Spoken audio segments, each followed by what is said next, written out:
අපි අද කතා කරන්න යන්නේ අද සමාජයේ කතා වෙන මාතෘකාවක් ගැන. ඒ තමයි නිදන් බහිරවයා කියන්නේ කවුද? නැත්තම් බහිරවයා කියන්නේ කවුද කියලා. නිදන් බහිරවයා කියන්නේ භූගතව ඇති රන්, රිදී, මුතු, මැණික් හා අනෙකුත් වටිනා වස්තුන් ආරක්ෂා කරන බවට ජන විශ්වාසයේ පවතින අදෘශ්‍යමාන බලවේගයක්.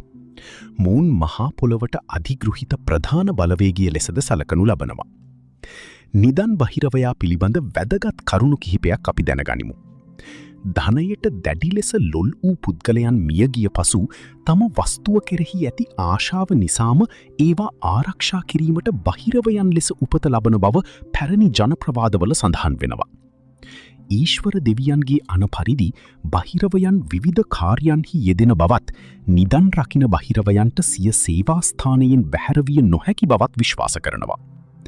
ගුප්ත විද්‍යාවට අනුව බහිරවයන් 10 දෙනෙකු හෙවත් 10 බහිරවයන් ගැන සඳහන් වන අතර ඉන් නිදන් බහිරවයා සහ භූමි බහිරවයා හෙවත් පාතාල බහිරවයා ප්‍රධාන වෙනවා.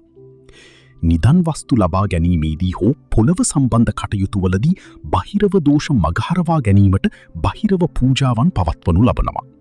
පූජා භූමි රකින බහිරවයන්ට පළතුරු පූජා කරන අතර අනෙකුත් ප්‍රේත පිශාච බහිරවයන්ට දොළපිදීනි දෙනු ලබනවා.